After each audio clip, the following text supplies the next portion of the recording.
Actually আমি আমি একজন অটো ড্রাইভার। আমি সকালে একজন প্যাসেঞ্জার হসপিটালে আসলাম। আমি অটোটা থেকে নামার সঙ্গে সঙ্গে দেখা যাচ্ছে কি অটোর পর নিচে অনেকগুলো ব্লাডের চিহ্ন পাওয়া যাচ্ছে। হ্যাঁ, তো ব্লাডের চিহ্নগুলো এমনভাবে পাওয়া যাচ্ছে যে হসপিটালের চারিদিকে সামনে হাঁটাহাঁটি যেমন কেউ কিছু কিছু নিয়ে চলে যাচ্ছে আর কি। এরকম সন্দেহজনক করে আমরা সন্দেহ করতেছি যেমন একটা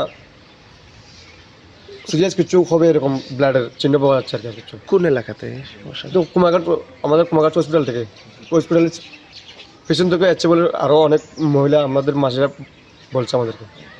আচ্ছা, কত মিটার হবে যে রক্তের চাপ পাওয়া গেছে? কত মিটার বলতে হসপিটালের চারিদিকে আছে স্যার। হুম।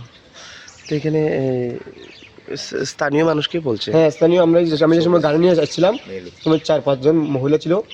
ওরা বলছে কি এসডিএম এর পাশ থেকে পর্যন্ত এই চিহ্নটা দেখা যাচ্ছে কিনা। মানে অনেক অনেক দূর অনেক থেকে দূর থেকে এই চিহ্নটা এসছে আর কি। ওরা রক্তের সকালে চাপ। হেঁটতে মর্নিং করতে বের হয়েছিল, ওদের মুখ থেকে শুনেছি যে ব্লাডটা এসডিএম এর ওখান থেকে পর্যন্ত এসছে। আচ্ছা, ঠিক আছে। কি নাম আপনার? আমার নাম দিলীপ দে, আমি অটো ড্রাইভার।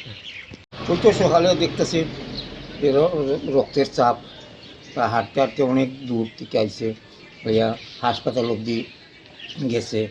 ডাস্টবিনের ওই সাইডে যাইয়া ওইখানে অনেকগুলো রক্ত পড়ে দিছে। তারপরে তো কোনো কিছু দেখা যাইতেছে না, কই গেল গিয়ে আসল বিষয়। কোন এলাকাতে পাওয়া গেছে এটা? হুম, কোন এলাকাতে? আইছে তো ওই দিক থেকে ডিমের দিক থেকেই, কিন্তু গেছে তো ওই পর্যন্ত হসপিটালের সামনে যাইয়া হসপিটালের ভিতরে ঢুকিয়া ওই ডাস্টবিন অবধি গেছে। ডাস্টবিনের অনেকগুলো ব্লাড। কি হইতে পারে একটা ধারণা? কি তো চিন্তা করতেছি, কোনো কিছুই তো বুঝতে পারতেছি না। আচ্ছা আচ্ছা, আপনার এই এলাকার বাসিন্দা? হুম, কি নাম কাকু আপনার? হ্যাঁ, কি নাম? আমার নাম শুক্লাল সাহা। আচ্ছা আচ্ছা, ঠিক আছে।